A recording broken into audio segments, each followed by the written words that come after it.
15 लाख से भी ज्यादा बच्चे 10वीं और 12वीं की परीक्षा 2026 में नहीं दे पाएंगे। 52 लाख स्टूडेंट पेपर देने वाले हैं। कितने बच्चे ऐसे हैं जिनका एडमिट कार्ड नहीं आने वाला? 70% से कम अटेंडेंस रहेगी, उनका एडमिट कार्ड नहीं आएगा।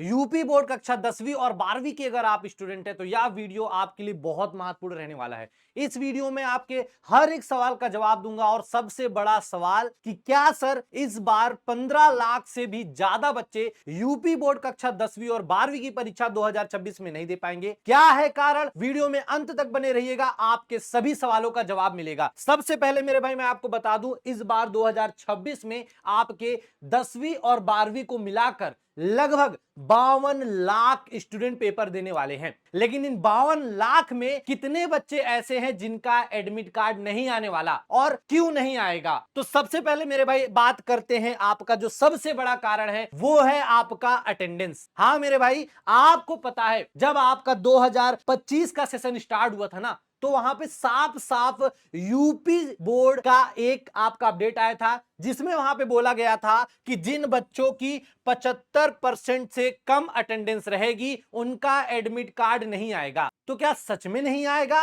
और 75% जो आपकी अटेंडेंस है वो कैसे काउंट होगी? तो मैं आपको बताता हूं कैसे आपकी अटेंडेंस काउंट होगी। तो सबसे पहले देखिए, आपका अटेंडेंस काउंट कैसे होती है। ऐसा नहीं है कि आपका पता लगा मई का महीना है, अप्रैल का महीना है, अप्रैल में 30 दिन स्कूल खुला है, 4 दिन संडे हो गए, 3 दिन छुट्टी हो गई, उसके बाद आप 30 में से कुछ दिन चले गए तो छुट्टी वाला दिन जोड़ के अटेंडेंस काउंट होगी। नहीं मेरे भाई, याद रखिएगा आपकी अटेंडेंस कैसे काउंट होती है। आपका टोटल वर्किंग डेज, यानी जितने दिन आपका विद्यालय खुला था।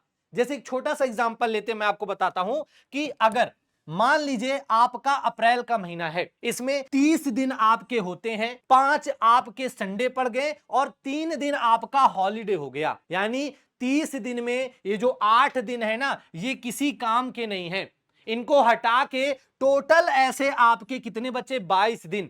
तो 22 दिन में आप जितने दिन स्कूल गए होंगे या जाएंगे, उतना आपका अटेंडेंस में काउंट होगा। अगर हम इसकी आगे बात करें तो टोटल इसी तरह, आपको पता है अप्रैल से आपका सेशन स्टार्ट हो गया था, तो अप्रैल, मई, जून, जुलाई, अगस्त, सितंबर, अक्टूबर, नवंबर और दिसंबर, इन महीनों में टोटल अगर हम बेसिक काउंट करें, यानी 8 महीने में कम से कम आपका स्कूल टोटल डेज होते हैं 242। और 242 दिनों में अगर हम संडे हटा दें, छुट्टियां हटा दें, मिनिमम मैं बताता हूं कम से कम 42 दिन तो आपकी छुट्टी रही होगी। टोटल बचा आपके 200 दिन, और 200 दिन का हमें निकालना है 75%। तो भैया मैथ तो पढ़े होगे, आपको पता है कि 200 का जब हम 75% निकालेंगे मेरे भाई, तो 25 तिया 75, 25 चौको 100, 4 से इसको काटोगे 50, यानी 5 तिहाई 15, यानी आपका टोटल 150 दिन। अगर 200 में से 150 दिन आप स्कूल गए हैं तो आपको परेशान होने की बिल्कुल जरूरत नहीं। और हां, अगर आपकी 75% अटेंडेंस रहती है तो आपको स्कूल से जो प्रैक्टिकल के नंबर मिलते हैं ना, वो पूरे के पूरे मिलने की संभावना होती है। तो क्या सर, अगर मान लीजिए मैं 75% स्कूल नहीं गया तो मेरे साथ क्या हो सकता है? क्या मेरा एडमिट कार्ड नहीं आएगा, या फिर क्या मेरा प्रैक्टिकल में नंबर कम हो जाएंगे? अब प्रैक्टिकल में नंबर याद रखिएगा, अगर अटेंडेंस कम है तब आपके कम होंगे जब आपके जो आपके स्कूल के जो आपके क्लास टीचर हैं या विषय के सब्जेक्ट के टीचर हैं, अगर आपसे उनसे कभी अनबन हुई होगी या उनसे आपके जो संबंध है ना बहुत खराब होंगे, तभी जाके आपके प्रैक्टिकल के नंबर कम मिल सकते हैं। तो मैं फिर से बोल रहा हूं, अभी बहुत देर नहीं हुई है, जितने भी दिन बचे हैं आप स्कूल जाइए, जो आपके सब्जेक्ट टीचर है ना उनसे आप बहुत अच्छा संबंध बनाइए। संबंध बनाने का मतलब यह नहीं है कि उनके घर में जाके बैठे रहो। संबंध बनाने का मतलब है कि उनके सामने आप जाइए, डेली जो नॉर्मल होता है भाई, गुरु ही ब्रह्मा, ठीक है, मतलब आप जाइए, उनसे अच्छी अच्छी बातें करिए, उनके विषय में आपकी जो समस्या उनसे डिस्कस करिए, और आप उनसे अपना टारगेट बताइए कि सर इस बार मैं ऐसी मेहनत कर रहा हूं और आपकी वजह से ये सब हो रहा है। सर आपने जो पढ़ाया है उसी की मैं नोट्स बनाया हूं, उसी से रिवीजन कर रहा हूं, सब कुछ बेहतर है, लेकिन सर मुझे लग रहा कि शायद कहीं प्रैक्टिकल में नंबर कम ना मुझे मिल जाए, जिसकी वजह से जो स्टेट टॉपर का मेरा सपना है सर कहीं वो कम ना हो जाए। तो जब आप अपनी बातें उनके सामने रखेंगे तो मैं बता रहा हूं आपके टीचर आपको पूरा नंबर देंगे। ये ट्रिक आप स्कूल में अपना के देखिएगा। दूसरा मेरे भाई, जो सबसे बड़ा सवाल कि एडमिट कार्ड नहीं आएगा, अभी तक ऐसा कभी नहीं हुआ है कि किसी बच्चे का एडमिट कार्ड ना आया हो। एडमिट कार्ड याद रखिएगा, रोकेगा कौन? आपके स्कूल के जो प्रिंसिपल होते हैं वो, क्योंकि उनके हाथों में होता है कि इस बच्चे को परेशान किया जाए या ना किया जाए। हाँ, बहुत बार पिछली बार भी ऐसा हुआ है कि बहुत सारे बच्चे ऐसे थे जिनकी अटेंडेंस बहुत कम थी, लेकिन उनके स्कूल वालों ने उनका एडमिट कार्ड रिलीज कर दिया था। तो इस बार भी है कि एडमिट कार्ड तो देखो यार लगभग लगभग सभी का आएगा, और जिनको लग रहा है कि जिन्होंने एक भी दिन स्कूल नहीं गई है, या जिनको लग रहा है कि मेरा एडमिट कार्ड नहीं आ सकता है, तो भैया कल से ही स्कूल जाना शुरू करो और जो 2 चीजें मैंने बताई उसको करके देखो।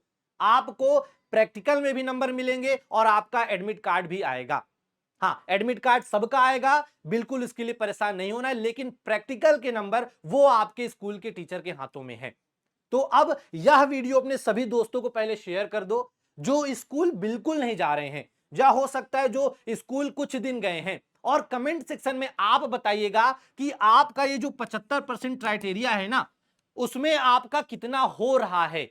हाँ, जैसे मैंने काउंट करके बताया है वैसे आप लोग टोटल कितने दिन स्कूल खुला था, कितने संडे थे, कितनी छुट्टी थी, उसको काउंट करके और उसके बाद माइनस करके उसका 75% निकालिएगा और कमेंट सेक्शन में बताइएगा। फिर हम लोग आपको बताएंगे कि आपको आगे और क्या कर सकते हैं। तो यह जानकारी अपने उन सभी दोस्तों को एक बार शेयर कर दो जो लोग अभी तक स्कूल नहीं जा रहे थे, उनको बता दो कि स्कूल अभी अगर जाओगे, पीछे नहीं गए, तो आपको फायदा क्या होने वाला है और फायदा कैसे उठाओगे, जो चीजें मैंने इसमें बताई है। बाकी मेरे भाई इसी तरह महत्वपूर्ण अपडेट के लिए आप UP board high school Vidyakul channel से जुड़े रहिए। समय समय पे आपको कैसे क्या करना है, हर चीज के लिए आपको गाइड किया जाएगा। बाकी उम्मीद करता हूं जानकारी आपको अच्छी लगी हो, तो वीडियो को लाइक करिएगा, चैनल को सब्सक्राइब करिएगा। और मेरे भाई, आपका अटेंडेंस कितनी है 2026 में, आपके सपने कितने हैं, कितना % आप लाना चाहते हैं, कमेंट सेक्शन में जरूर बताइएगा।